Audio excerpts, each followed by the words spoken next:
When it comes to running, Nike is in trouble. In the past few years, the largest running brand in the world has seen its sales plummet and its stock price has taken a beating. But why is this? Think about the shoes on average runners that you see when you're out for a run. Not many Nikes. Asics, Brooks, New Balance, they've all surged ahead of the Swoosh in the last few years, selling more everyday running shoes to everyday runners than Nike. And that's cost the company a lot of money and sent it into an existential crisis. But Nike doesn't like to lose. So there are some big changes coming in 2025 with Nike. More on that in a minute. So how did Nike, a giant, sophisticated marketing juggernaut, Is it the shoes? No, Mom. fall behind other relatively small brands? There are two reasons, and Nike can only blame itself for both. First, at the onset of the pandemic in 2020, Nike decided it didn't need independent retailers anymore to sell its shoes. It dumped indie shops and then forced runners to buy Nikes direct on its online platform. At the time, it seemed like a cutthroat but pretty sound business move. Cut out the middleman, but it's backfired. Runners drifted away from Nike, and as brick and mortar shops rebounded, brands like Asics, Brooks, and New Balance made a deeper connection to the running community. Brooks is now the top selling running shoe brand in the US. So Nike has completely changed course. Word is that Nike has now re-engaged with indie running shops, and you're going to see the Swoosh on the shoe walls at your local store sometime in 2025. But even if this goes well, Nike knew it had another problem. This was one of identity. Runners have said for years that they don't quite understand Nike's offering of different models of running shoes. So the brand is making some radical changes for 2025 in order to hopefully clarify their lineup. First thing they're doing is jettisoning a few models right away. Say goodbye to the Infinity and the Invincible. Gone. One of the reasons why these other smaller brands have surged ahead and are doing so well is they've got really clear categories that connect with runners and certain use cases. So Nike is trying to simplify its offerings and what it's called its 3 pillars of everyday running shoe.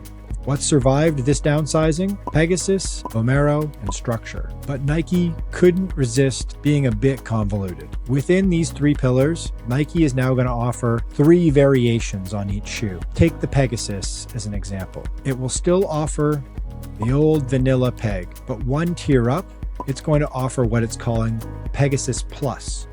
A little bit more premium materials and a little bit higher price tag. And then at the top of the food chain, it's what Nike is calling its premium model. These shoes will offer the highest end materials and design principles and the price tag to match. Nike's premium models are meant to both mimic and compete with the max models we're seeing from brands like Asics, Brooks, and on. Those max cushioning models have made these companies a lot of money in the last few years. So it's not surprising that Nike's trying to get in on the action finally. What about super shoes? Nike has sold a lot of them in the last few years. From 2016 to about 2021, Nike dominated the front of major marathons. First with the 4%, then the Vaporfly, and finally the Alphafly. For about a 5-year period, it seemed like no other brand could produce a super shoe quite as good as Nike's, but that too has changed. Asics has a great shoe in the Metaspeed, and Adidas has arguably surged ahead of Nike